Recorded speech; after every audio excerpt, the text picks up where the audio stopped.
कुछ दिन पहले निज्जर की बात कर रहे थे, अब सुक्खा की बात उन्होंने कर ली। इसके बाद रिपुदमन मारा गया था। भारत सरकार की जो रिक्वेस्ट गई थी उनको थ्रू MEA कि वहाँ जो 13-14 जो रह रहे हैं ड्रग स्मगलर्स, उनको भारत वापस भेजा जाए ताकि उन पर कार्रवाई हो, उस पर उन्होंने कार्रवाई नहीं की। NIA की जो लिस्ट आई है कि करीब 43 लोग जो हैं वहाँ पे जो टेररिस्ट हैं वहाँ पे छुपे हुए हैं। ट्रूडो के राज में कनाडा जो है एक फास्ट ऐसा हेवन बनता जा रहा है। कनाडा जो है वो भी एक रोग कंट्री बनता जा रहा है। कनाडा की लोगों के लिए है कि उनको ऐसी सरकार को वहाँ से बर्खास्त कर देना चाहिए।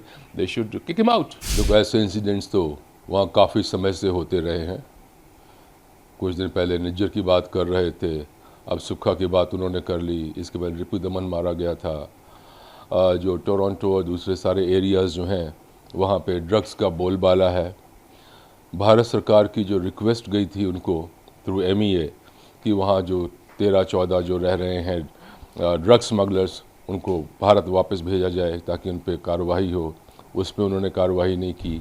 और अब NIA की जो लिस्ट आई है कि करीब 43% जो हैं वो वहाँ पे लोग, वहाँ पे ऐसे 43 लोग जो हैं वहाँ पे जो टेररिस्ट हैं, मिलिटेंट्स हैं, प्रो मिलिटेंट्स हैं, या ड्रग्स में हैं, या क्रिमिनल्स हैं, वहाँ पे छुपे हुए हैं।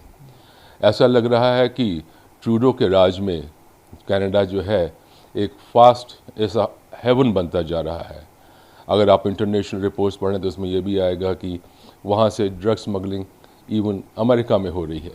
तो एक तरीके से जो हो रहा है, लग रहा है कि कनाडा जो है वो भी एक रोग कंट्री बनता जा रहा है। पहले तो हम लोग कहते सिर्फ पाकिस्तान रोग कंट्री है, पर अब लगता है कि ट्रूडो जो है उसकी लीडरशिप में कनाडा भी जो है एक रोग कंट्री बढ़ता जा रहा है।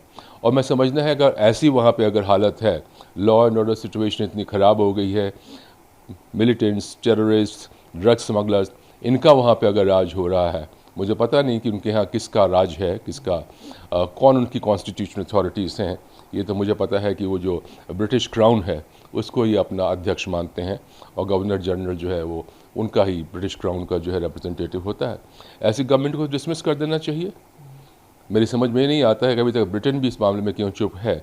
जब इस प्रकार की हरकतें उनके एक डोमिनियन में हो रही हैं तो ऐसे व्यक्ति को वहाँ पर रहने का क्या, there is no point in living here. और आज सुबह आपने भी देखा वो कनाडा की जो अपोजिशन पार्टी है, उन्होंने भी साफ साफ कहा कि ये व्यक्ति जो है ट्रूडो जो है हवा में बातें करता है। क्रेडिबल एलिगेशन, ये शब्द मैंने अपनी सारी ज़िंदगी में कभी नहीं सुना। क्रेडिबल एलिगेशन क्या होता है कुछ पता नहीं। अगर प्रूफ है तो सामने आए। और जो इतने इंस्टेंसेस हुए हैं, क्या वो समझता है कि हर केस में भारत को दोषी ठहराएगा? कनिष्का की बॉम्बिंग कब हुई थी? अरसा हो गया है, सदियां बीत गई हैं, डिकेड्स बीत गए हैं।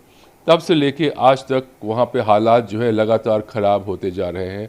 और इनकी जो टैक्टिक्स हैं, जो कि इनका है कि एक गलत बातें करके एक अपना जनता को अपने हक में रखने की कोशिश कर रहे हैं। जैसे मैंने कल हम लोग बात हो रही थी, मैंने आपको बताया था वहाँ समर पोल्स हुए थे, जिसका रिजल्ट साफ ही आया था कि ट्रूडो की सरकार जो है, लिबरल पार्टी जो है, ये अपना होल्ड खो रही है वहाँ पे। और जो कंजर्वेटिव्स हैं, जो अपोजिशन में हैं, वो उनका जो है वोटिंग जो है, उनका जो सपोर्टर्स हैं, उनमें बहुत ही इंक्रीज़ हो रही है। तो ऐसी समस्या, ऐसी हालत में तो कनाडा की सरकार, कनाडा की लोगों के लिए है कि उनको ऐसी सरकार को वहाँ से बर्खास्त कर देना चाहिए। They should kick him out, simple as that. जो सरकार, जो व्यक्ति अपने देश के लोगों की रक्षा नहीं कर सकता है, उनके जान माल की रक्षा नहीं कर सकता है, रोज़ वहाँ पे आता है कि गैंगस्टर्स में टकराओ, ड्रग स्मगलर्स में टकराओ, तो ऐसे व्यक्ति के पास तो मैं समझता हूँ कोई मॉरल अधिकार ही नहीं है कि वो वहाँ किसी जगह ऐसा राज कर सके। वीज़ा जो है इंडिया की तरफ से वो कहा गया है कि अभी कैनेडियंस को थोड़ा नहीं दिया जाएगा, उसके ऊपर देखिए, ये जो कनाडा में हरकतें हो रही हैं उसका एक सीधा सीधा इम्पैक्ट हमारे देश पे पड़ता है, खासकर हमारे पंजाब पे पड़ता है। वो जो है हब है टेररिस्ट का, मिलिटेंट्स का, ड्रग स्मगलर्स का, उनको प्रोटेक्शन देता है।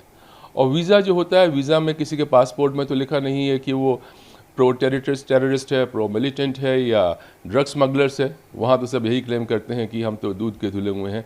ऐसे लोग यहाँ पे आकर के अब फिर से एक कोशिश कर सकते हैं ट्रबल क्रिएट करने की। और कुछ पॉलिटिकल पार्टीज़ में तो इस प्रकार की सुगबुगाहटें होनी शुरू हो गई हैं कि यहाँ पर जो उस ऐसा अंदेशा लग रहा है कि फिर से जो मिलिटेंसी है, यहाँ से जो जो स्लीपर सेल्स हैं हो सकता है वो फिर से एक्टिव हो जाएं। ऐसे हालत में जो भी यहाँ का डायरेक्ट उनके साथ जो लिंक है कनाडा से और ऐसे अंसरों से खासकर उनको रोकना बहुत ज़रूरी है। अगर इंडिया ने ऐसा स्टेप लिया है मैं समझता हूँ कि बहुत सही स्टेप लिया है।